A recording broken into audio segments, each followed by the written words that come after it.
Bismillahirrahmanirrahim. Assalamualaikum warahmatullahi wabarakatuh. Alhamdulillah allazi arsala rasulahu bil huda wa dinil haqq liyuzhirahu ala dini kulli walau karihal musyrikun. Ashhadu an la ilaha illallah wa ashhadu anna Muhammadan abduhu wa rasuluh. Rabbi shrah li sadri wa yassir li amri wahlul 'uqdatam min lisani yafqahu qawli. Bapak-bapak, ibu-ibu, saudara-saudara, anak-anak, para remaja, putra dan putri yang menjadi pemirsa dari TV YPSA hari ini, mari kita bersyukur kepada Allah Subhanahu wa Ta'ala atas segala rahmat, hidayah, dan inayah yang telah diberikan kepada kita masing-masing. Kalaupun di masa pandemi COVID-19 ini kita tentu menghadapi berbagai cobaan dan ujian yang insya Allah kita bisa menjadi pemenang dalam cobaan ini, berhasil melewatinya dengan menggunakan hikmah-hikmah yang muncul akibat dari pandemi ini. Pemirsa TV YPSA yang saya hormati, pada kesempatan ini kita berbicara antara ulama dan umara, antara para pemuka agama, alim ulama dari kalangan Islam berserta para umara, pemimpin-pemimpin eksekutif, yudikatif, dan legislatif. Mereka-mereka ini adalah yang mengendalikan pemerintahan bagi kita di negara ini, negara Republik Indonesia. Allah Subhanahu wa Ta'ala telah memberikan berbagai sarana dan prasarana. Allah Subhanahu wa Ta'ala juga telah menciptakan berbagai aturan dan peraturan perundang-undangan, baik terutama perundang-undangan yang menyangkut dengan ketuhanan, menyangkut dengan kemasyarakatan, yang menyangkut dengan tata cara manusia menghormati dan mengabdi kepadanya.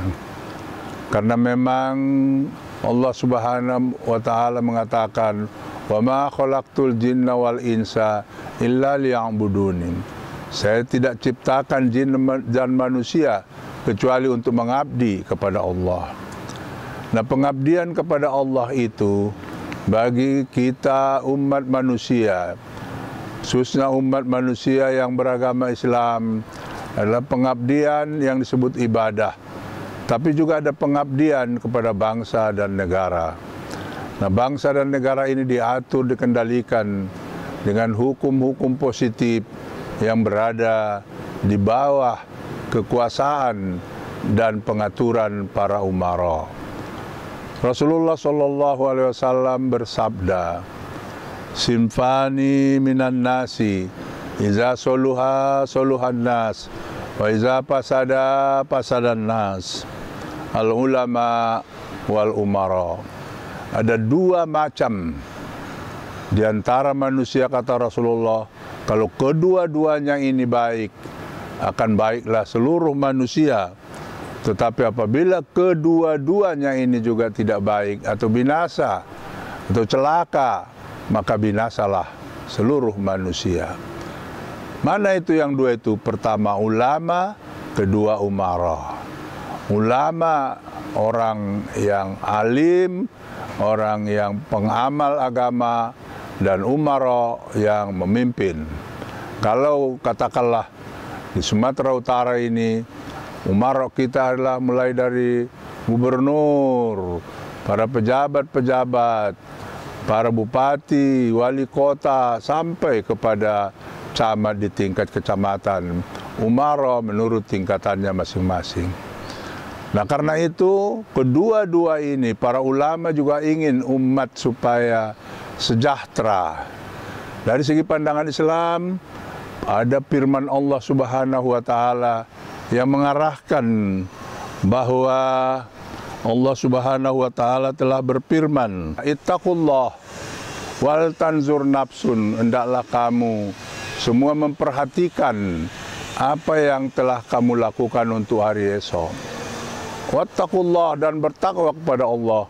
Fa innallaha khabirun bima ta'malun, karena Allah mengetahui dengan apa yang kamu kerjakan.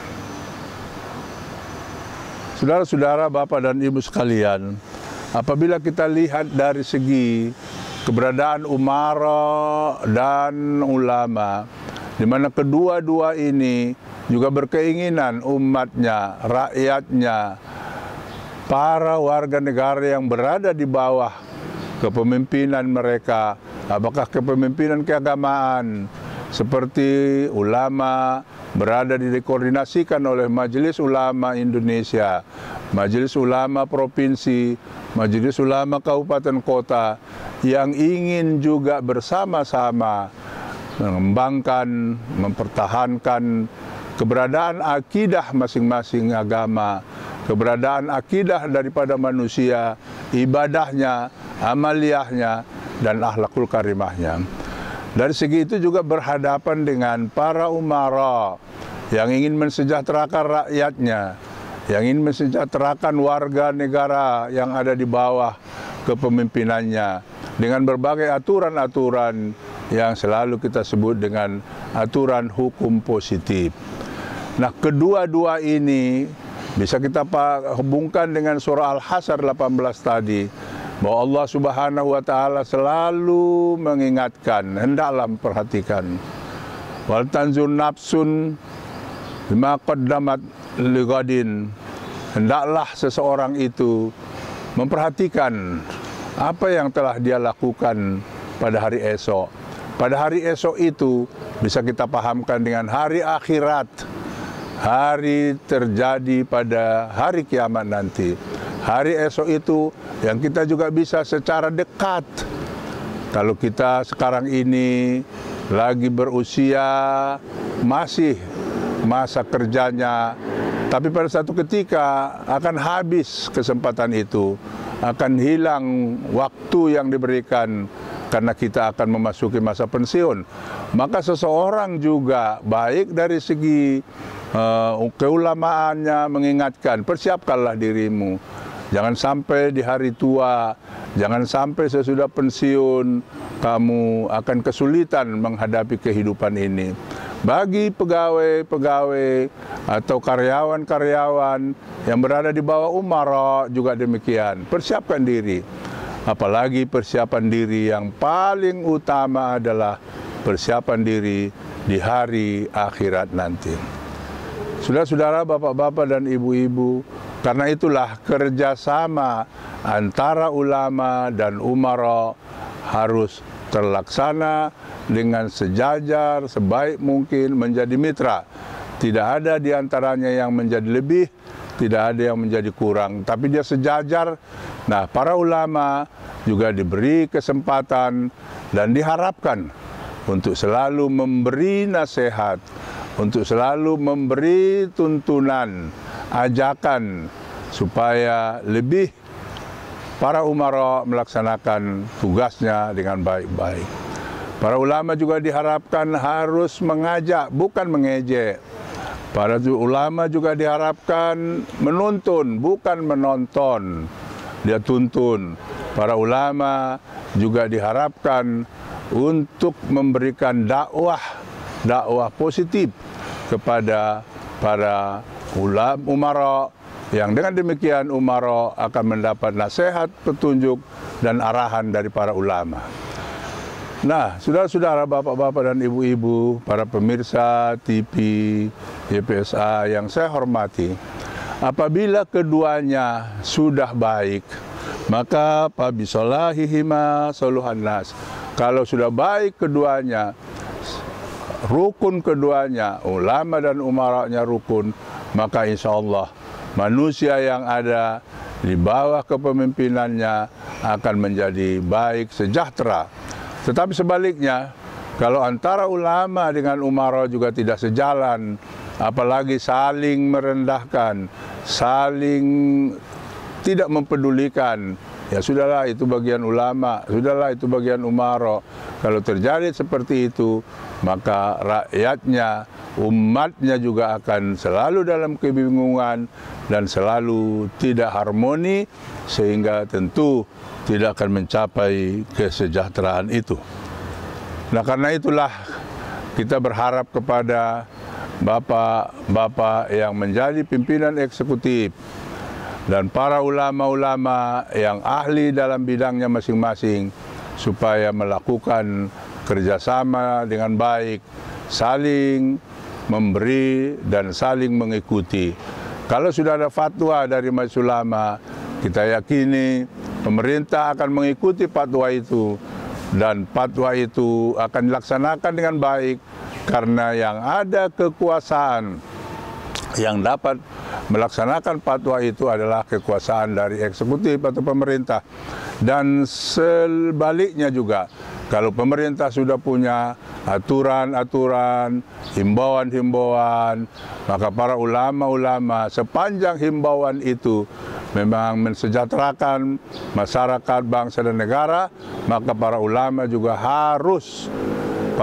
harus juga memberikan nasihat, memberikan tuntunan kepada masyarakat, sehingga pada waktunya keharmonisan yang terjadi ini akan mewujudkan kesejahteraan masyarakat. Saudara-saudara, bapak-bapak dan ibu-ibu, para pemirsa TV YPSA yang saya hormati. Kalau saat ini saya berada di Garden Ras, di komplek perguruan sekolah YPSA, nah kita juga bangga bahwa kerjasama yang seperti ini tercipta dengan masyarakat dan pemerintah, sehingga muncullah perguruan-perguruan, pendidikan-pendidikan yang akan mewujudkan masyarakat, mewujudkan manusia-manusia menjadi ulama, menjadi umaro. Karena muncul dari satu perguruan yang sama, mungkin dia akan lebih harmoni, mungkin dia akan lebih saling membantu dan saling memberikan nasihat dan menerima apa yang telah disampaikan oleh saudara-saudaranya. Nah, karena itu pada kesempatan ini juga kita menyampaikan bahwa dalam masa pandemi COVID ini juga para ulama sangat perlu memberikan penjelasan kepada masyarakat. Kalau pemerintah sudah menjelaskan, mari kita pakai masker, mari kita menjaga jarak, cuci tangan pakai sabun. Itu adalah penelitian yang sudah dilakukan oleh para Satgas COVID-19. Mari kita ikuti itu. Nah, para ulama juga harus memberikan tuntunan kepada masyarakat. Karena di antara masyarakat itu ada masyarakat yang masih jabariyah, yang merasa, udah itu Tuhannya itu. Kalau kata Tuhan sakit-sakitnya itu, kalau kata Tuhan mati-matinya itu, jangan. Itu adalah betul. Apapun yang ditakdirkan oleh Allah itu akan terjadi. Tetapi ada sifat kita adalah qadariyah. Kita harus berusaha. Usaha yang kita lakukan itu sesuai dengan apa yang telah kita pahami selama ini, usaha di tangan kita, keputusan di tangan Tuhan. Jadi kita harus berusaha menghindari diri, memutus mata rantai COVID-19 ini. Nah, pemerintah mengaturkan seperti itu, pemerintah menganjurkan supaya kita vaksin. Maka ikutilah vaksin itu dengan baik. Kenapa? Karena ulama juga sudah memberikan tuntunan lewat fatwanya bahwa vaksin itu halal dan bersih. Dan juga pemerintah sudah menyatakan lewat Badan Pengawas Obat dan Makanan bahwa vaksin itu aman untuk digunakan. Ya, mudah-mudahan dengan demikian hasil kerjasama yang baik akan menciptakan masyarakat yang aman, sejahtera, rukun, dan damai. Terima kasih para pemirsa yang saya hormati, mohon maaf dan terima kasih kepada TV YPSA yang telah memberikan kesempatan kepada kami dalam memberikan secercah pencerahan pada kesempatan yang baik ini. Terima kasih, mohon maaf. Wabillahi taufiq wal hidayah. Wassalamualaikum warahmatullahi wabarakatuh.